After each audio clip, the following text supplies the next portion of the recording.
48 मुर्दा लड़कियों के साथ जिनसी ज्यादती। ये कब्र खुली कैसे हुई? महविश की लाश को अपनी हवस का निशाना बनाने लगा। कोई मैयत कब्रिस्तान में दफनाने के लिए लाई जाती, रियाज दूर बैठकर उसे देखता। यानी रियाज एक मैयत से, एक लाश से बातें करता रहा।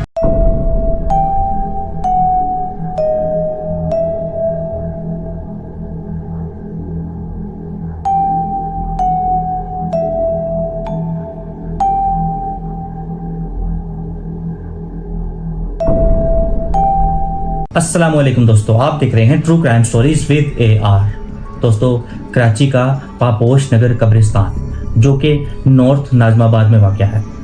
2011 का साल था। बाकी आम दिनों की तरह ये भी लोगों के लिए एक आम दिन था, लेकिन उस रात जो हुआ वो शायद एक आम इंसान, एक जिंदा इंसान सोच कर भी कांप उठे। ये कहानी है मोहम्मद रियाज की। हो सकता है ये कहानी सुनने के बाद आप इस कहानी को सारी ज़िंदगी ना भुला पाएँ। हो सकता है जब भी आपको ये कहानी याद आए आपके रोंगटे खड़े हो जाएं। मोहम्मद रियाज सब बहन भाइयों में सबसे छोटा था। आप इसे लाडला कह लें या नालायक कह लें, एक ही बात है। ये कोई काम धंधा नहीं करता था और घर वालों पे बोझ भी था। घर वाले इसे हमेशा बातें सुनाया करते थे। एक दिन ये घर से निकल आया और कराची आ गया।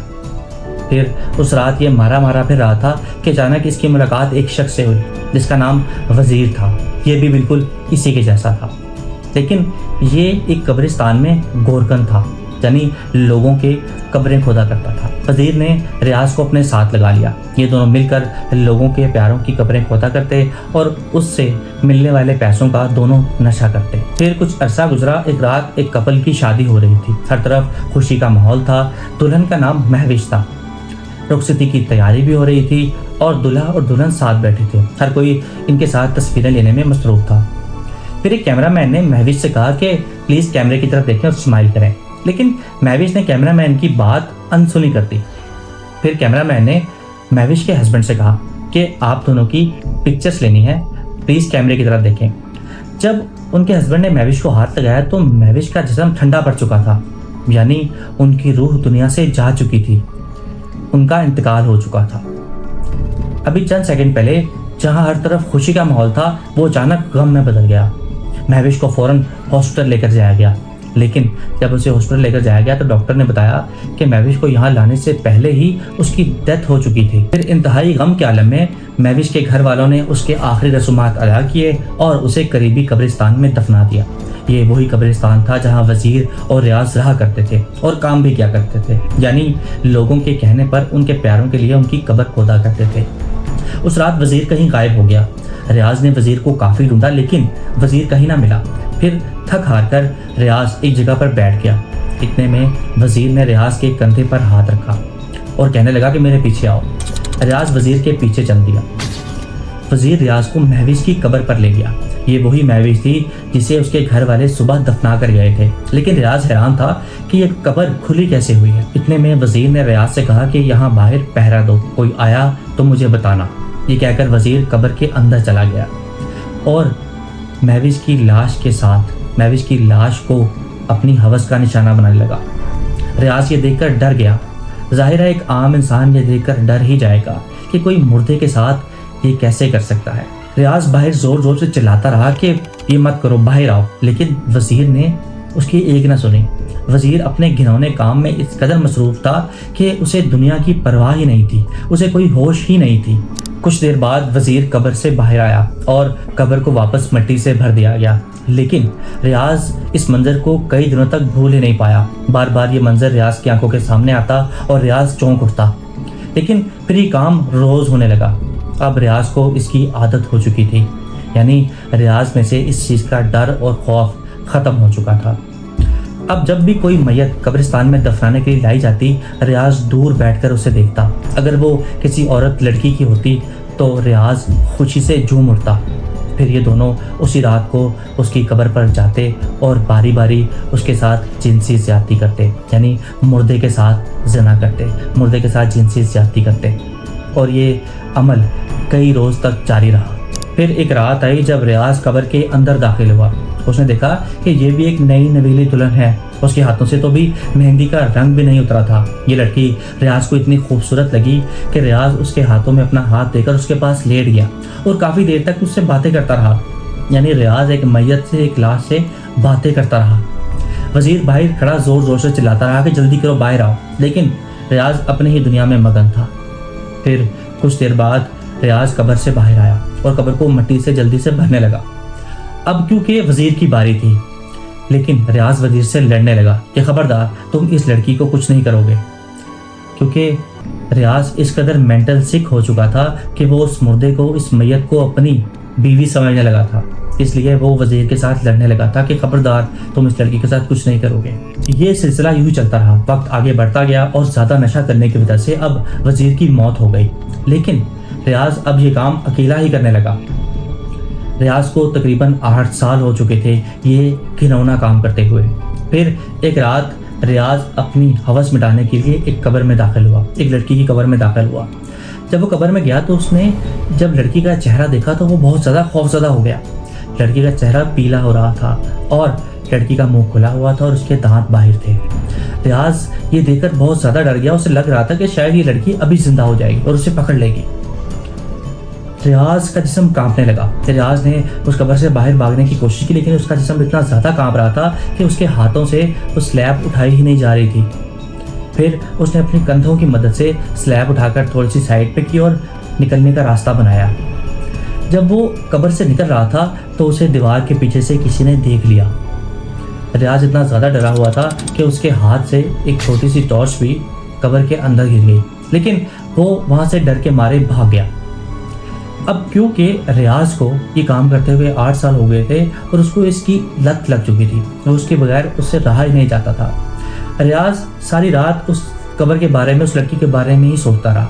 फिर अगली रात रियाज दोबारा उसी कब्र पे उसी लड़की के पास गया, लेकिन इस बार लोग छुपकर रियाज का इंतज़ार कर रहे थे, क्योंकि अब लोगों को पता लग चुका था कि ये वही गोरकन है जो दिन में यहाँ पर कब्रें खोदा करता था। खैर, जब रियाज वहाँ पहुँचा लोगों ने उसे पकड़ लिया, उसे बहुत ज़्यादा मारना शुरू कर दिया। लोगों के हाथ में जो कुछ आया लोगों ने उसके साथ रियाज को मार मार कर उसे लहू लुहान कर दिया। लोगों का बस नहीं चल रहा था कि रियाज की उसी वक्त जान निकाल देते। इतने में करीबी पुलिस स्टेशन की पुलिस आई और उसने रियाज को वहां से गिरफ्तार किया और ले गई। जब पुलिस ने रियाज को कस्टडी में लेकर तहकीकात शुरू की तो हैरानकुन चीज़ें सामने आई, जिसने लोगों को हैरान कर दिया, पुलिस वालों को भी हैरान कर दिया। और ये थी, रियाज ने बताया कि उसने पिछले 8 सालों में तकरीबन 48 मुर्दा लड़कियों के साथ जिनसी ज़्यादती की। यानी उसने 48 कब्रें खोदी, उनके अंदर गया और मुर्दा लड़कियों के साथ जिनसी ज़्यादती की। रियाज ने बताया कि वो ख़ास तौर पर लड़कियों की कब्रें नज़र में रखता। जैसे ही कोई नई मैयत कब्र में दफनाने के लिए लाई जाती, वो उसी रात के सन्नाटे में जाकर अपना शैतानी अमल अंजाम देता। पुलिस ने उसके खिलाफ FIR दर्ज की। सेक्शन 297 कब्र की बेहुरमती, सेक्शन 376 यानी रेप, सेक्शन 295 यानी अननेचुरल ऑफेंस। लेकिन शायद ये कानून भी उसके जुर्म के लिए काफ़ी नहीं था, यानी उसने ये जो हरकतें की थी उसके लिए ये सज़ाएं काफ़ी नहीं थी। फिर एक न्यूज़ चैनल के एंकर ने उसका इंटरव्यू लिया। ये इंटरव्यू जब न्यूज़ चैनल पर पब्लिश किया गया तो पूरा शहर हिल गया। हर कोई हैरान था कि ये कैसे हो सकता है, कोई इंसान ये कैसे कर सकता है। लेकिन ये इंसान नहीं था, दरिंदा था। मोहम्मद रियाज। क्या उम्र है? 27 साल। 27 साल। और कहाँ के रहने वाले हो? सरगोदा। तो यहाँ कराची क्या कारोबार के लिए आए थे, मजदूरी के लिए आए थे? आज मजदूरी के लिए आया था, यहाँ पे काम करने के लिए। क्या काम करते हो? मैं कब्रों को पानी वानी डालता हूँ। कब्रों को पानी वानी जी हाँ, मालिक। कितने अरसे से?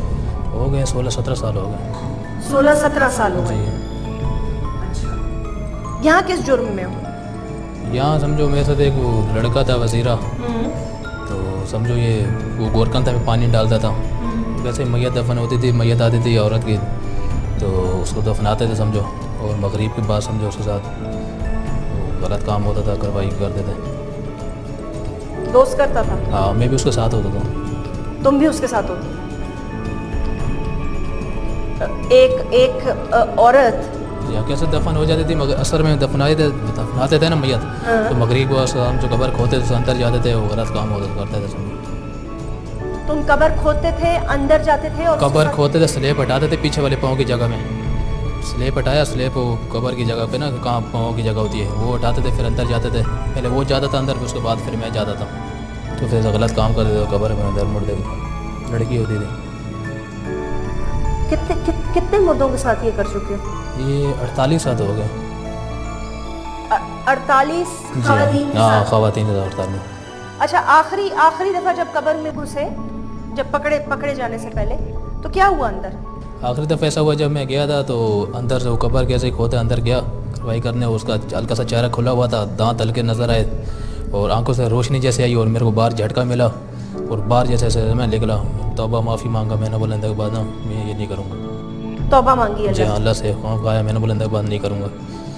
न्यूज़ चैनल्स ने इसे पाकिस्तान सिकेस्ट ग्रेव रोबर का नाम दिया, लेकिन ये रोबर तो नहीं था, ये कोई चोर नहीं था, ये दरिंदा था जिसने मैयतों की बेहुरमती की, मुर्दा लोगों के साथ ज्यादती की, मुर्दा लड़कियों के साथ ज्यादती की। लोग अपने प्यारों की कब्र पर लोहे की जंगलें बनवाने लगे, उन पर ताले लगाने लगे।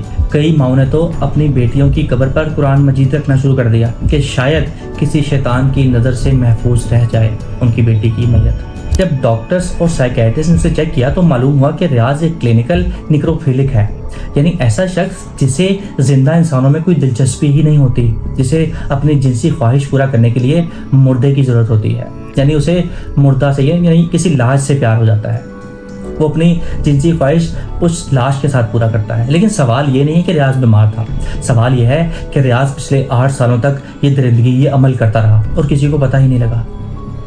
इससे ये साबित होता है कि हम अपने प्यारों को दफनाने के बाद उनकी कब्र पर दोबारा जाते ही नहीं हैं, तभी रियाज जैसे लोग पैदा होते हैं। रियाज अब भी कराची की जेल में है और उम्र कैद काट रहा है, लेकिन रियाज पर जो सेक्शंस लगाई गई थी, जो सजाएं लगाई गई थी, वो उस पर अमल ही नहीं हुआ क्योंकि रियाज बीमार साबित हो गया था। ज़रा सोचें, एक बाप अपनी बेटी को दफना के, एक हस्बैंड अपनी वाइफ को दफना के, एक भाई अपनी बहन को दफनाकर इस यकीन से वहाँ से चला गया कि अब वो अपनी आखिरी आरामगाह में है, लेकिन उन्हें क्या मालूम था कि वो अपने प्यारे की मैयत को ज़मीन के हवाले नहीं कर रहे बल्कि इन दरिंदों के हवाले कर रहे हैं। जब भी रात का अंधेरा छा जाता ये दरिंदे जाग जाते, फिर जो होता वो आप सुन चुके हैं। आज के लिए बस इतना ही। अगर आपको मज़ीद ट्रू क्राइम स्टोरीज देखना पसंद है तो मेरे साथ जुड़े रहिए। आपसे मिलते हैं अगली वीडियो में, तब तक अपना और अपने प्यारों का ख्याल रखिए। Signing off, piece.